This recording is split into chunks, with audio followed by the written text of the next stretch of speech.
Hello, and welcome back to another episode where I, Alice Hannah, talk to you about the characters for my debut novel, The Head, the Heart, and the Air.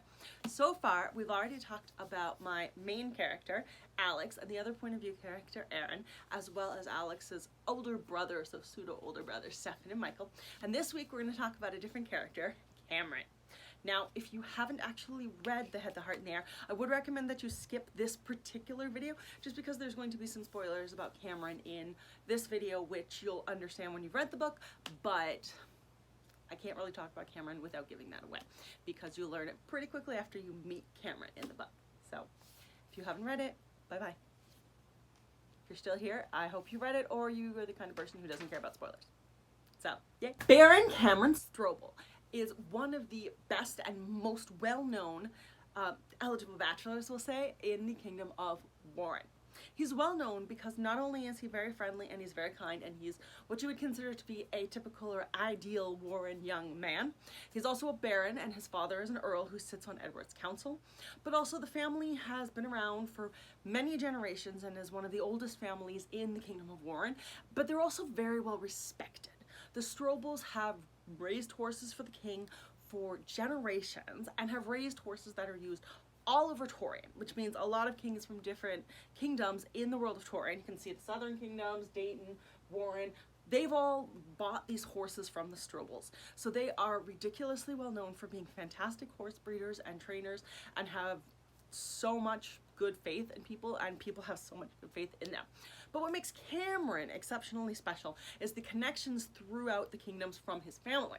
So his father's name is Bernhard and his mother's name is Elfrida, and they are both from big families in their own right or have married into large families in their own right.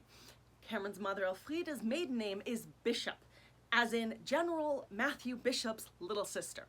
So yes, Cameron's actually related by blood to the Bishops, and on his father's side, Bernhard and Queen Ginevra of Dayton are brothers and sisters, making Cameron and Aaron cousins.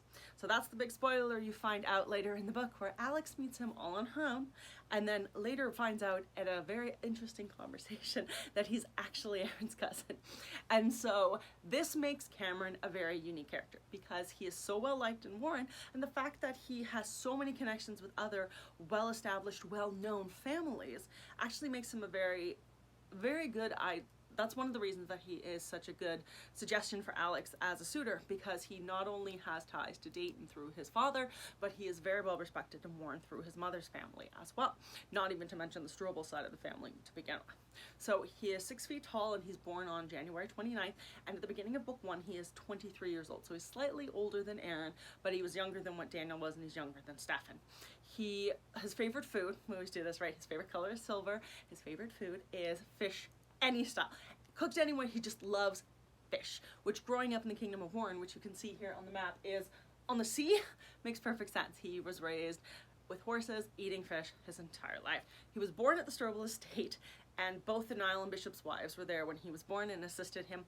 He grew up at the Strobel estate, and he would either spend his time playing with the Bishop boys or the Niall girls, because you'll find out later that he spent a lot of time with the Bishops as well. So he spent a lot of his time playing with the three sons of the Bishop family, but also with Aaron and Daniel, because whenever Ginevra would come to Warren, so Edward and Emmerich could visit, she would go to visit her brother, and then Aaron and Daniel would play with Cameron.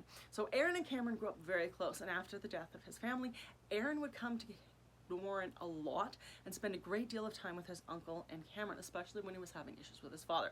So Aaron and Cameron became like best friends, almost like brothers, and were each other's sparring partners. They learned to ride horses together, all the things that Aaron is such a skilled at, Cameron and him did together, making Aaron and Julius Cameron's two best friends. So if he had to name a best friend, he would pick Aaron, which is why this whole issue in the book that comes up is a little bit interesting. His secret talent is that he is one of the best swimmers in Warren that people have ever seen. He has a natural knack for being in the water, and he loves riding horses.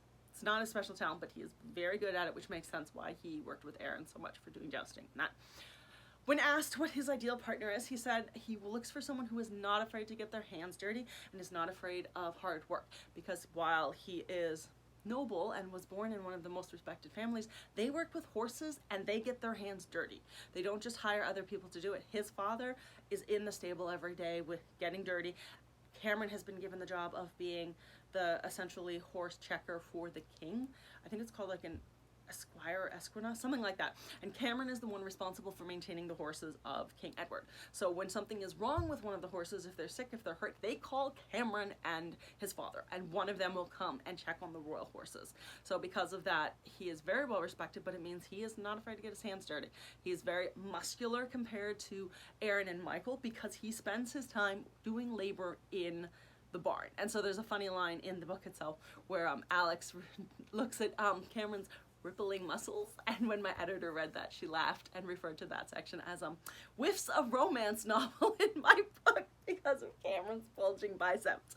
But it makes sense. The boy is shoveling hay and hauling around giant things of hay, working with horses every day. He's going to be muscular compared to like Aaron, who sits in a castle all the time and reads a lot. So he is very strong, and his worst fear in life is that he is scared he's never going to be good enough or will waste the life that he has been given, because his parents tried for a very long time to have him, and so they're older parents, and because of that they dote on him a lot, but at the same time he has worked for everything that he has been given. While he's been given the title of Baron and the name Strobel, he made sure that he earned the respect of his people, and that in his own right. So that's why people like him too, because he's not afraid of hard work, unlike some of the noble families like the Raskats in Dayton, who refuse to do anything useful or meaningful for anybody.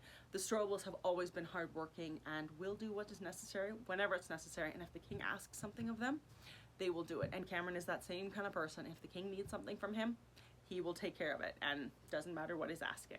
So yeah, Cameron is a very kind-hearted person. He will go out of his way to help people and is very easily recognized in the Kingdom of Warren. And so yeah, he is a total sweetheart. And I hope that you learned something new about Cameron today.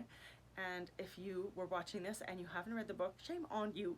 Now you have all those spoilers, but you'll have fun reading it anyway, because when Cameron gives Alex a jousting lesson, that's a pretty fun scene. But thank you so much for stopping by. I'm not sure who we're going to talk about next week, but it'll be fun either way. So have a great day, and thanks for stopping by.